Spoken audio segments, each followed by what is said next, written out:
I'm out here on Gem Lake in Nopaming Provincial Park on a fall solo trip. It's October, to think about this, October 18th. So a little cold weather camping, and it's just a beauty day. So I thought I'd shoot this video. Do a quick overview of what I bring for my safety gear. The progression is I started out with this little first aid kit. And then I started putting a bunch of items in there, and I found out that just wasn't big enough. And I was toying with what is like survival items versus first aid. So then I moved into this waterproof waist pack from Overboard, which has been great. But again, my last trip I found I was packing a lot in here, and it was very hard to fit everything. So what I had to differentiate was what's first aid and what are kind of survival items, right? So I did pick up this first aid kit. It's from Canadian Tire, Adventure Medical Kits. This is the first prefab one I bought, but I go through it and I add my own items because it just doesn't have enough, and I like to add. So I have basically 3 things right now. So this has turned into my repair kit. I have a first aid kit, and this is my survival. I go overboard, separated from my canoe, can't get to camp, or I fall off a portage trail and break a leg, and a stick goes through my leg or my arm or something like that. Anyways, that's what this is for. So I'll quickly go through it. So I'll start with the bear spray. Hangs on the side here. I have my Spot X device, which either goes on my life jacket or I have it hanging from the belt as well. And my GPS just flips on like that. So this is everything I need to navigate. If I get separated from my pack or anything like that, this will get me through. So now this is Band-Aids, steri strips. Usually it's in my first aid kit. But depending on where I'm going, if I'm going out for the day, I might just grab this and put it in here just so I have something. Now, if I get a cut or scrape, it's not life-threatening, and it usually doesn't go in here.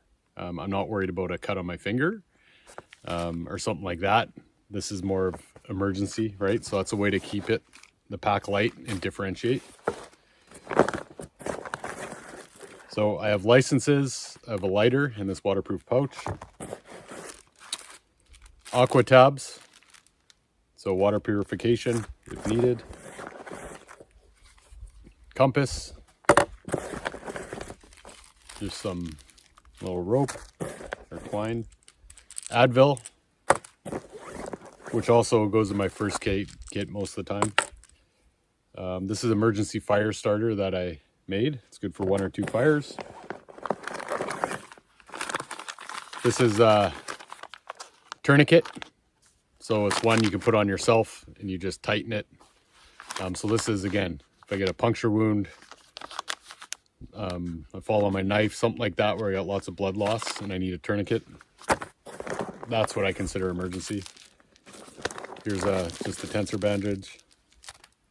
I have some miscellaneous, there's aspirin in here if I'm having a heart attack. And there's some other things like Tylenol, Reactin, Advil. This is an emergency bivy. Got some duct tape, little multi-tool. This is just a snap-on tool. Has pliers and a few different functions. And this is a trauma bandage. So again, if I have a wound, it's bleeding, I can wrap myself with some gauze. So that's my survival. That's what I wear on me. This is what I deem as necessary to survive.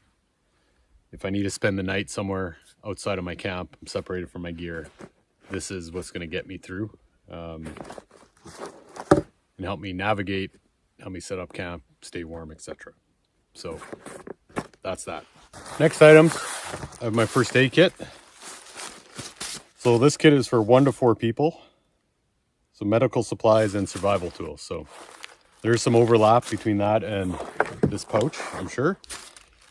I go larger. This is just one where I don't want to skimp. Like, I don't want to think about cramming it into a small little case like this.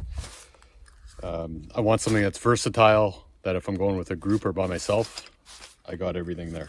Not to mention, if you're out and you run into a group that needs help, it's good to have some extra items.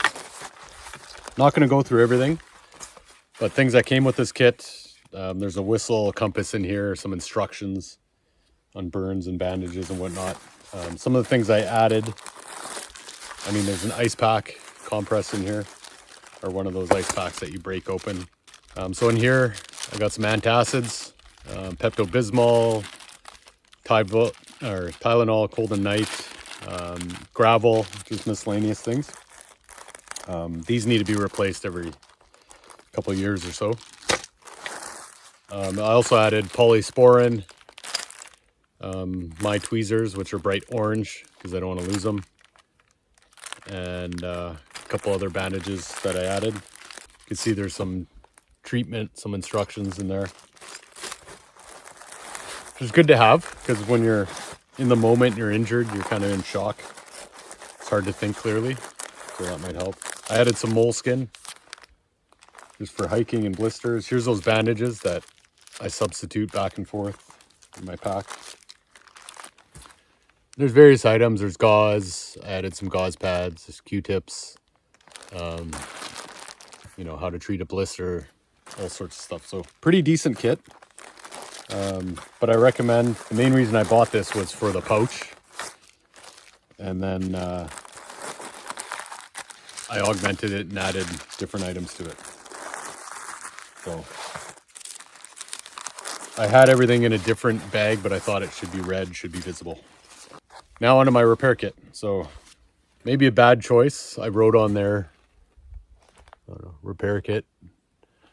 It's red, so it's probably a bad choice if, in case I need assistance and somebody sees this and grabs it. So I might change this up into a different color.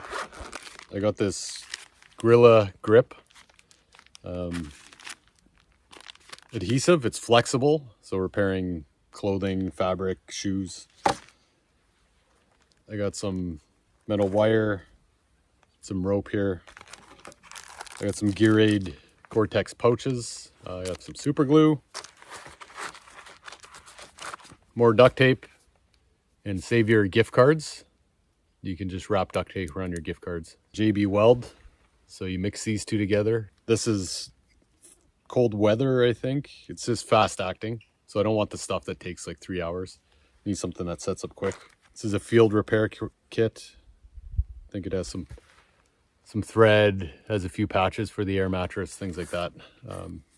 Actually, I haven't opened that. I should open that to see what's in there. Some more metal wire, a couple of zip ties, and I got some water weld from JB Weld, again for canoe repair. So this is ever evolving. I might add more as it goes along, or if I come into scenarios where I needed something that I don't have. A rod tip might be a good example to put in here. A couple of things for fixing your fishing pole. Usually have matches and lighter in here, which I don't have right now, but you can never have too many lighters scattered all over the place. So there you have it. Repair kit, first aid comfort kit, and this is my survival navigating pouch, safety belt, whatever you want to call it. There's a lot of stuff hanging off here. It looks kind of ridiculous when I'm walking through the bush, but it's not a fashion show. And when I'm out here alone in the middle of nowhere, got to be prepared. I've had a few slips on rocks and whatnot, and all it takes is for me to fall down the side of a cliff and be stranded. And you're going to want something like this. You're going to want a way to communicate.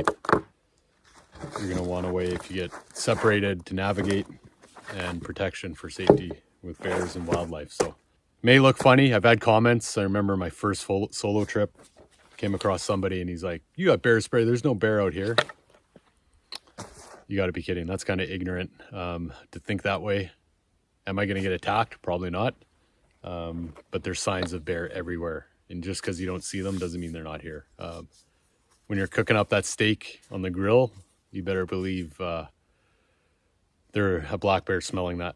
They got some of the best some of the best receptors, I guess, out of any animal out there on the planet.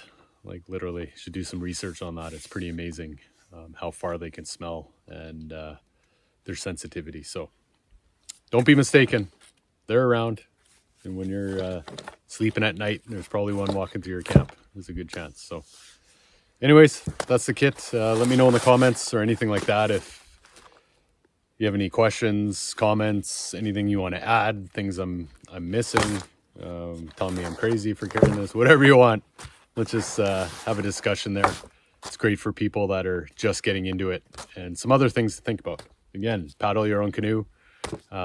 Do what you want to do. It's specific to you and what makes sense to you and your experience. So this is what works for me, and I'm going to keep refining it. It's a never-ending process of learning. I'm usually pretty covered. I like to believe I'm just about ready for everything. Thanks for watching, and stay tuned for more videos.